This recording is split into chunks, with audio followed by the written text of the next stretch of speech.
Last వీడియోలో multi vibrator types చూసుకున్నాం.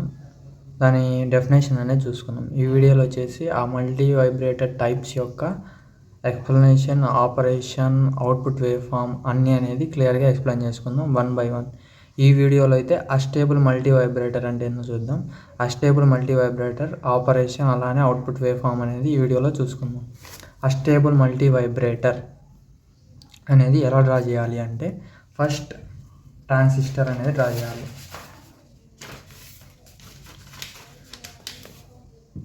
Transistor 1, transistor 2. Transistor నాకు ఏమేమి ఉంటాయి? Emitter, base, collector. Emitter, base, collector ఇలా ఉంటాయి. ఇది ట్రాన్సిస్టర్ Q1, ట్రాన్సిస్టర్ Q2 తీసుకున్నాం కదా.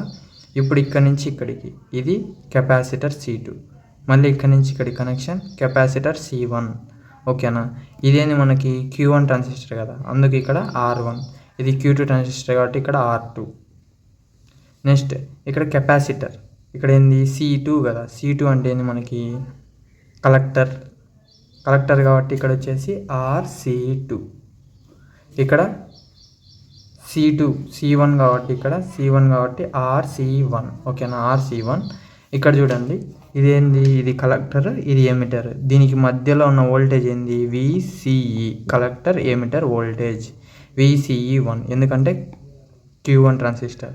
ఇక్కడ Q2 కాబట్టి VCE2. ఇది అవుట్పుట్ వోల్టేజెస్ అనమాట.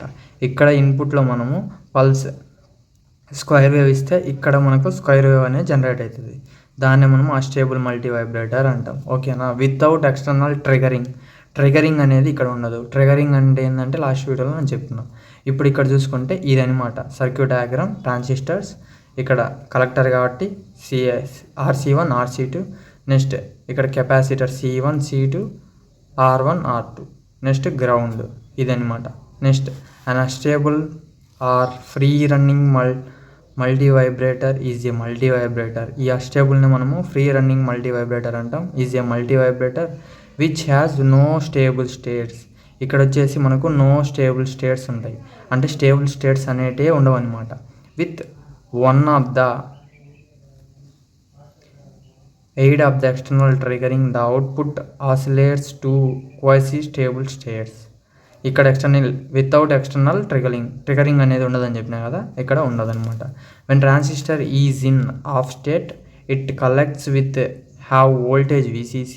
When transistor is on it collector will be grounded. ఇక్కడ చూడండి, ఆఫ్లో ఉంటే మనకేంది VCC, అలానే ఆన్లో ఉంటే గ్రౌండ్ అంటే జీరో అయిపోతుంది అనమాట. ఎందుకు? ఆన్లో ఉంటే నార్మల్గా అయితే కరెంట్ అనేది ఫ్లో అయ్యి మనకు ఫ్యాన్ అనేది రొటేట్ కావాలి కదా. ఇక్కడ ఎందుకు గ్రౌండెడ్ అంటే జీరోలోకి వెళ్తుంది. అదే ఆఫ్లో ఉన్నప్పుడు వచ్చేసి VCC వోల్టేజ్ వస్తుంది. ఎందుకు ఇలా జరుగుతుంది అంటే ఈ యొక్క సర్క్యూట్ డిజైన్ వల్లనే మనకి ఇలా జరుగుతుంది అనమాట. ఇప్పుడు చూద్దాం, చెప్తా ఎందుకు అలా. ఇక్కడ మీరు అబ్జర్వ్ చేయండి, ఇక్కడ కరెక్ట్గా అబ్జర్వ్ చేస్తే సర్క్యూట్ అనేది ఎలా ఉంది, ఇలానే కదా. ఇలా వచ్చి ఇక్కడ ఎమిటర్ అనేది గ్రౌండ్కి ఉంది, ఇక్కడ కూడా ఎమిటర్ అనేది గ్రౌండ్కి ఉంది. ఇప్పుడు ఇక్కడ మీరు గమనిస్తే నార్మల్గా కరెంట్ అనేది చూడండి, ఇది కరెంట్ ఐ అనే కరెంట్ అనేది ఫ్లో అవుతుంది. ఫ్లో అవుతే ఇలా ఓపెన్ ఉంటే ఏమవుతుంది? ఓపెన్ ఉంటే మనకి ఏమవుతుంది? కరెంట్ అనేది జీరో, కరెంట్ అనేది ఫ్లో కాదు. ఓకేనా. ఇక్కడ క్లోజ్ అయింది. క్లోజ్ అయితే అప్పుడు ఏమైంది? Current equal to small I or some 5 volts అనుకోండి, 5 amperes అనుకోండి. ఇలా ఇక్కడ ఓపెన్లో ఉంటే మనకి కరెంట్ జీరో, ఇక్కడ ఇలా ఉంటుంది. అంటే ఓపెన్ అంటే ఏంది? ఇలా ఓపెన్ అయి ఉంటుంది. ఇక్కడ కరెంట్ అనేది క్లోజ్ అయ్యి ఉంటే మనకు 5 volts అని ఉంటుంది. ఇప్పుడు మనకు ఆన్లో ఏం కావాలి? ఆన్ అంటే ఇది, ఆఫ్ అంటే ఏంది? ఇది ఆఫ్ కండిషన్. ఓకేనా. దీనికి ఇది ఆఫ్ కండిషన్, ఇది ఆన్ కండిషన్. ఓకేనా. ఇది నార్మల్గా. ఇప్పుడు ఇక్కడ చూసుకుంటే ఇక్కడ ఏంటంటే, ఇప్పుడు ఇక్కడ చూడండి, ఇది ఆన్ కండిషన్ కదా. ఆన్లో ఉన్నప్పుడు ఏంది? సర్క్యూట్ అనేది ఇలా క్లోజ్ కావాలంటే అంటే ఇది అనేది ఇలా క్లోజ్ అవుతుంది. ఇలా క్లోజ్ అయినప్పుడు VCC అనేది ఇలా వచ్చి గ్రౌండ్కి వెళ్ళిపోతుంది. గ్రౌండ్ అంటే ఏంది? అప్పుడు జీరో అనేది వస్తుంది. ఆన్లో ఉన్నప్పుడు క్లోజ్లో కదా ఉన్నది, ఆన్లో ఉంటే క్లోజ్ కాబట్టి క్లోజ్ అయిపోయి జీరో అనేది వస్తుంది. ఇప్పుడు ఆఫ్ చూసుకుందాం.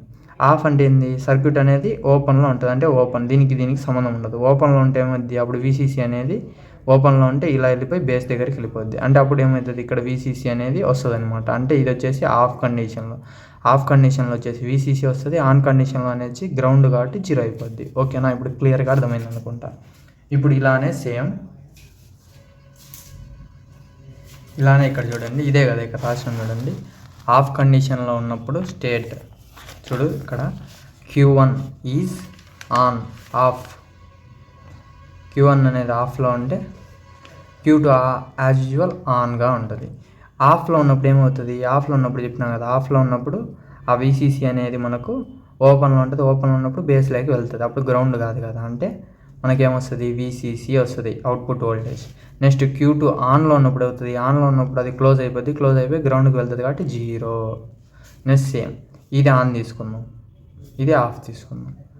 ఆన్లో ఉన్నప్పుడు ఏమవుతుంది 0, ఆఫ్లో ఉన్నప్పుడు వీసీసీ. దీన్నే మనము ఇన్ టర్మ్స్ ఆఫ్ వాట్స్లో రాస్తాం. వాట్స్లో ఏంది, ఆఫ్లో ఉన్నప్పుడు వీసీసీ, ఆన్లో ఉన్నప్పుడు గ్రౌండెడ్ అంటే 0 అనమాట. ఇది కూడా సేమ్, ఆన్లో ఉన్నప్పుడు ఏంది గ్రౌండెడ్, అదే ఆఫ్లో ఉన్నప్పుడు Q2 ఆఫ్ అనమాట, ఆఫ్ Q1 ఆన్. అప్పుడు ఏమవుతుంది, ఏదైతే ఆన్లో ఉంటే ఇప్పుడు Q2 ఆన్లో ఉందనుకోండి, R2 R3 అనేది మనకు ఛార్జింగ్ అని డిశ్చార్జింగ్ అని అవుతాయి. ఇలా సేమ్ ఇది స్క్రోల్ చేస్తున్నా, మీకు చదివితే మీకే అర్థమవుతుంది. మ్యాటర్ అనేది ఏమవసరం లేదు, నెసరీ కాదు. మ్యాటర్ అనేది మనము నార్మల్గా ప్రాసెస్ని బట్టి రాస్తాము. మెయిన్ అనేది ఈ టేబుల్ అనేది మీరు గుర్తుపెట్టుకోండి. సేమ్ దీన్నే మనము మ్యాటర్ లాగా రాసేయచ్చు. ఇది అవుట్పుట్ వేవ్ ఫామ్. ఆన్ అంటే 0 కదా, 0 వచ్చింది కాబట్టి ఇలా 0. నెక్స్ట్ ఆఫ్ అంటే పైన, అంటే వీసీసీ సప్లై పైన. నెక్స్ట్ ఇక్కడ వీసీసీ సప్లై ఉంటుంది అనమాట పైన, వీసీసీ సప్లై ఇదంతా. నెక్స్ట్ మళ్ళీ ఆన్ ఆఫ్. ఇప్పుడు ఇక్కడ చూడండి B1, ఇప్పుడు ఆన్లో ఉన్నప్పుడు ఏమవుతుంది స్ట్రైట్గా వస్తుంది, అదే ఆఫ్లో ఉన్నప్పుడు ఇక్కడ నుంచి ఇక్కడికి అనేది ఇంక్రీజ్ అవుతుంది అనమాట. డిశ్చార్జ్ ఆఫ్ R2 C2 అనేది మనకు డిశ్చార్జ్ అవుతాయి ఎప్పుడు ఆఫ్లో ఉన్నప్పుడు. నెక్స్ట్ మళ్ళీ ఇలా, నెక్స్ట్ సేమ్ అలానే. ఇప్పుడు వచ్చేసి Q1 ఆఫ్ Q2 ఆన్ ఉన్నప్పుడు ఇలా, ఇక్కడ నుంచి Q1 ఆన్లో ఉన్నప్పుడు ఇలా, మళ్ళీ Q2 ఆఫ్లో ఉన్నప్పుడు ఇలా సేమ్ ఇలా చేస్తే దాని అవుట్పుట్ వేవ్ ఫామ్ అనేది ఇలా వస్తుంది అనమాట. This is about this astable multivibrator. Next వచ్చేసి మోనోస్టేబుల్ మల్టీ వైబ్రేటర్ అనేది లాస్ట్ వీడియోలో చూద్దాం. Thank you. Please like and subscribe my channel. Thank you.